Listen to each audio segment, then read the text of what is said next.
হ্যাঁ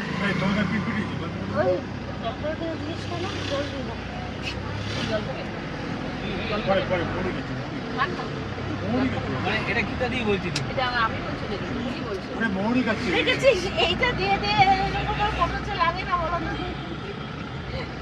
দেখো কেটে গেছে ওরা, এইটা দিয়ে খোঁচা দিচ্ছে ওনার হাজবেন্ড না, কি বলবো মানে কিছু বলার নেই। টুথপিক দিয়ে খোঁচা দিচ্ছে। তো আমরা খাওয়া দাওয়া করে এবার গাড়ি নিয়ে সোজা চলে যাচ্ছি হচ্ছে হোটেলের উদ্দেশ্যে। তো আজকের তো নবমী জানোই, তোমাদের আগেও বলেছি, তো আজকে নবমীর তো ইচ্ছে আছে একটু তাড়াতাড়ি, যেহেতু আমরা হোটেলে চলে যাচ্ছি আমাদের সমস্ত কিছু ঘোরা টোরা কমপ্লিট হয়ে গেছে। তো কমপ্লিট হয়ে গেছে, যেহেতু কমপ্লিট হয়ে গেছে সেহেতু তো একটুখানি নবমীর রাতের দুর্গাপুজো দেখতেই হয় বলো। আর পুরুলিয়ার দুর্গাপুজো বলে কথা, আর ভীষণ মানে এক্সাইটেড, আমরা প্রত্যেকেই এক্সাইটেড ছিলাম যে পুরুলিয়ার মানে অন্য একটা জায়গার। প্রত্যেক বছর তো আমরা ধরো কলকাতায় দেখি, আর এই বছর আমরা যেহেতু পুরুলিয়াতে আছি সেহেতু আমরা ভাবছি যে পুরুলিয়ার রাতটা, নবমীর রাতটা আমরা বাইরে দুর্গাপুজো দেখতে যাব। আর দেখো বলতে বলতে আমরা দুর্গা ঠাকুরের মন্দিরে মানে প্যান্ডেলে চলে আসলাম। আর সত্যি কথা বলতে কি মনে হচ্ছে না যেন আমরা পুরুলিয়াতে আছি, মনে হচ্ছে কলকাতাতে আছি। এত সুন্দর সাজিয়েছে, খুব সুন্দর সুন্দর থিমের উপরে ওরা সাজিয়েছে, বিশাল বড় বড় মাঠ। সব থেকে বড় কথা কি বলতো, এইখানে না বড় বড় মাঠ আছে, যার জন্য ওদের মেলাটাও ভীষণ সুন্দরভাবে বসাতে পারছে। আর ধরো যেহেতু জায়গাটা বড় তো, আর সেই জন্য প্রচুর লোকের সমারোহ, আর এখানে মানে ধাক্কাধাক্কির ব্যাপারটা খুব কম।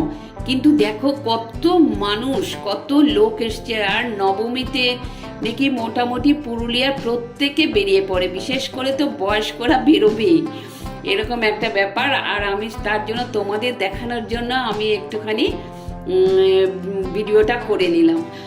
আর ঠাকুরের মূর্তির কথা তো বলা বাহুল্য, এত সুন্দর, মনে হয় তাকিয়েই থাকি। আমি অনেকক্ষণ ধরে মন্দিরে গিয়ে ঠাকুরের ছবিটা তুললাম। আর এখানে মেলাটা হচ্ছে, দেখো মেলাও বসে গেছে।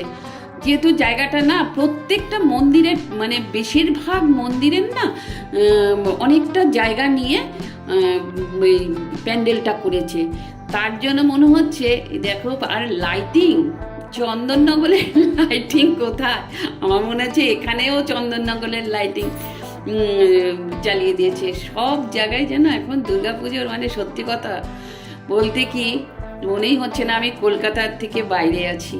আর দেখো প্রত্যেকের মাথা কি মাথাই দেখা যাচ্ছে,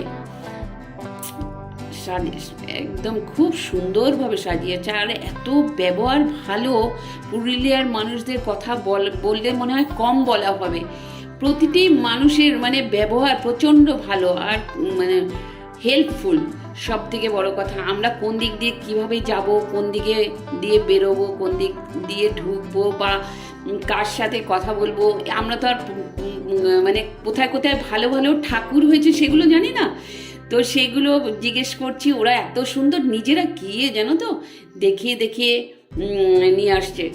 আর সব থেকে বড় কথা হচ্ছে ওখানে না ওই রাস্তাঘাটে গাড়িগুলো বন্ধ করে দিয়েছে সমস্ত, যেখানে যেখানে বেশি মারাত্মক লেভেলের মানে পুজো হয়েছে, আর লোকের সমারোহটা বেশি, সমাগমটা বেশি, সেই জায়গাগুলোতে, সেই টাউনশিপটাতে না মোটামুটি গাড়ি টাড়ি সমস্ত বন্ধ করে দিয়েছে, যার জন্য খুব একটা মানে গ্যাঞ্জাম হয়নি, যে এই ধাক্কা খাবো সেই ধাক্কা খাবো সেই রকম একটা ব্যাপার ছিল না জানো তো।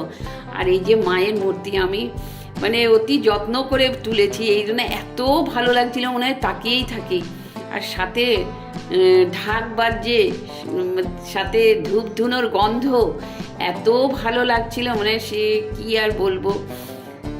মায়ের মূর্তি দেখলে একটু সবাই আমরা একটু অন্যরকমভাবেই বিমর্ষ হয়ে পড়ি।